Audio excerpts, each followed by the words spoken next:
اگلی سرگرمی ہمارے پاس خالی جگہ پر کرنے کی ہے. یہاں پر بھی سبق کے مطابق درست لفظ لگا کر ہم ان جملوں کو مکمل کریں گے. جیسے پہلا جملہ کیا ہے؟ عرابی کو کچھ نہ سوجا تو اس نے کیا کیا؟ خلیفہ کی خدمت میں جانے کا سوچا. تو یہاں پر کیا آ گیا؟ کس کی خدمت میں جانے کا سوچا؟ خلیفہ کی. اسی طرح آپ کو باقی کے جملے پڑھنے ہیں، سبق کے مطابق ان کو پر کرنا ہے. لکھنا کی سرگرمی ہے. آپ کو درج ذیل سوالات کے جوابات دینے ہیں کہ عرابی نے خلیفہ کے پاس جانے کا فیصلہ کیوں کیا؟ کیونکہ قحط سالی تھی، خشک سالی تھی، کہیں سے بھی جو ہے وہ کچھ حاصل نہیں ہو رہا تھا، ہر طرف جو ہے وہ برے حالات تھے.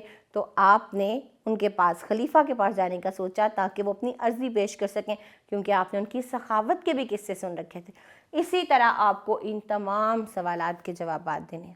کس طرح سے دینے ہیں؟ سبق پڑھنا ہے اور ان کے مطابق سوالات کے جوابات دینے ہیں. کن کے ساتھ مل کر؟ اپنے والدین یا اساتذہ کے ساتھ مل کر. سننا بولنا میں ہمیں اس واقعے کو سننا ہے اور اس کے اہم نکات کو اپنے ساتھیوں کو بتانا ہے. جیسے کیا ہے واقعہ؟ حاتم طائی ایک سخی اور رحم دل انسان تھے.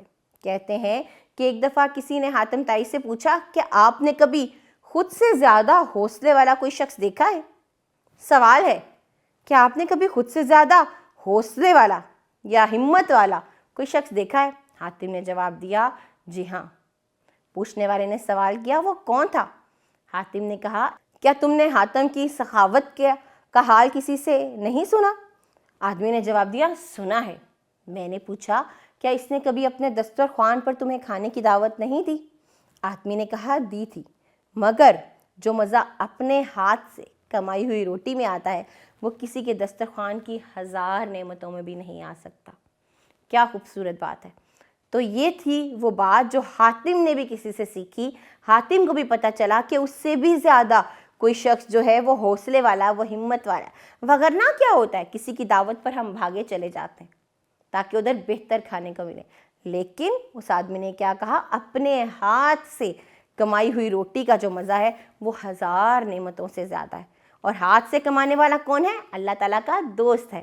یاد رکھیے گا، ہاتھ سے کمانے والا، محنت کرنے والا اللہ تعالیٰ کا دوست ہے. اب آپ کو ایک اور سوال کرنا ہے کہ آپس میں بات چیت کریں اور بتائیں کہ اگر عرابی جو ہے وہ خلیفہ سے انعام لینے کے بعد آگے چلا جاتا تو کیا ہوتا؟ یہ آپ کو خود سے سوچنا ہے کہ سوچیے اور بتائیے کیا ہوتا. اگلا سوال زبان شناسی کا ہے اور یہاں پر ہمیں کرنی ہے واحد جمع. واحد ایک چیز ہے، جمع زیادہ چیزیں ہیں، پینسل اور پینسلیں. اسی طرح ہم نے اور بھی بہت سے الفاظ ہم پڑھ کے آئے ہیں، جیسے جماعت، اول، دوم، سوم میں ہم نے پڑھا کہ مختلف واحد کے جمع کس طرح سے بنائے جاتے ہیں، کچھ قاعدے ہوتے ہیں. تو یہاں پر جو قاعدہ آج ہم پڑھنے والے ہیں وہ ہے الف اور نون گنہ سے.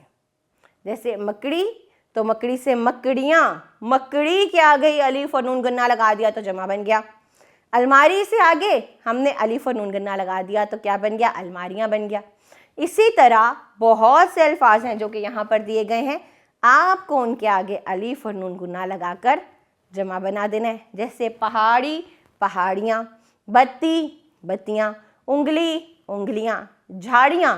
اب آگے جمع دے دیے گئے ہیں، آپ کو ان کا واحد بنانا ہے.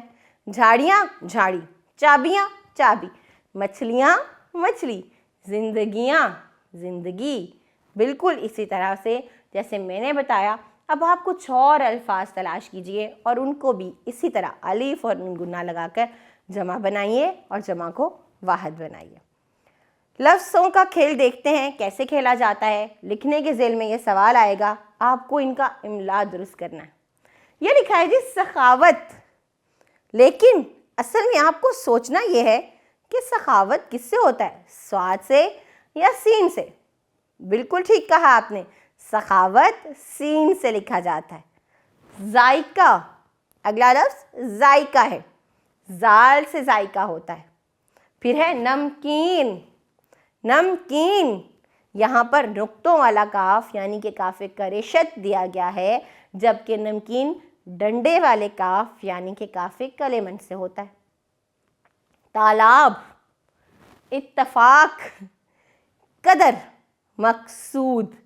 میں نے غلط املا میں لکھے ہوئے الفاظ بول دیے ہیں، اب آپ کو درست حرف لگا کر ان کا املا درست کرنا ہے. آگے بڑھتے ہیں، پڑھنے کی سرگرمی کرتے ہیں. ہمیں یہ کہانی جو ہے وہ پڑھنی ہے اور اس کا اخلاقی سبق جو ہے وہ سب کو بتانا ہے. سوال کیا ہے، عبارت کیا ہے، واقعہ کچھ اس طرح سے ہے. ایک دفعہ کا ذکر ہے، ایک شہزادہ اپنے باپ کے مرنے کے بعد تخت نشین ہوا. اس نے ضرورت مندوں کی مدد کے لیے اپنے خزانے کے منہ کھول دیے. جو سوالی بھی آتا شہزادہ اس کی مدد ضرور کرتا. نئے بادشاہ کا یہ رویہ دیکھ کر ایک روز وزیر نے بادشاہ سے کہا، حضور والا، پہلے بادشاہوں نے یہ خزانہ بہت محنت اور دانش مندی سے جمع کیا ہے، اسے یوں لٹا دینا مناسب نہیں. بادشاہ کو آنے والے وقت کے لیے کبھی غافل نہیں ہونا چاہیے. چلیے، میں نے اتنی عبارت پڑھی ہے، باقی کی عبارت آپ پڑھیے تاکہ آپ کو پڑھنا آ سکے، تاکہ آپ سن سکیں اور سمجھ سکیں. جیسے میں نے پڑھا، سن کے سمجھ سکیں کہ کس طرح سے کوئی بھی لفظ ادا کرنا ہے، اور پھر اس کا اخلاقی سبق کو پڑھتے ہوئے آپس میں بات چیت کریں، اپنے ساتھیوں کو بتائیں کہ آپ نے کیا سیکھا اس عبارت سے. یہ کیا سوال ہے؟ یہ پڑھنے کا سوال ہے. آپ کو پڑھنا آ سکے، آپ کو اس کا اخلاقی سبق سمجھ میں آ سکے.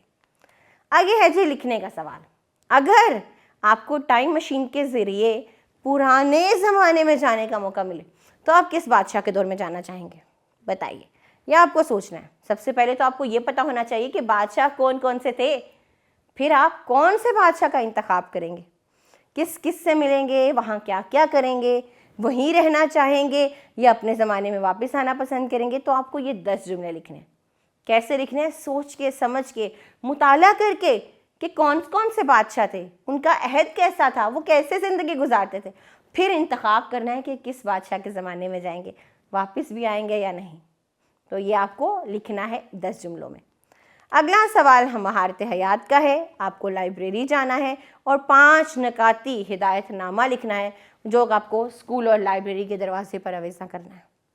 اس کے بعد آپ کو یہ جو سبق تھا تحفہ میٹھے پانی کا، اس کا ایک ڈرامہ بنانا ہے اور اپنے کمرہ جماعت میں پیش کرنا ہے نا مزے کا سوال. اور آگے آپ کو اسکول کی لائبریری سے اپنی پسند کی کوئی کتاب لینی ہے اور اس کو پڑھ کر، اخلاق کی کہانی پڑھ کر، وہ اخلاقی سبق آپ کو اپنے ساتھیوں کو بتانا ہے. یہ تھا جی ہمارا آج کا تیسرا سبق، جو کیا تھا؟ تحفہ میٹھے پانی کا. امید کرتی ہوں کہ آپ نے اس سبق سے بہت کچھ سیکھا ہوگا. تو اس ویڈیو میں اتنا ہی. بہت سے مزید تصورات کے ساتھ ملیں گے اگلی ویڈیو میں. تب تک اپنا خیال رکھیے گا. اللہ حافظ.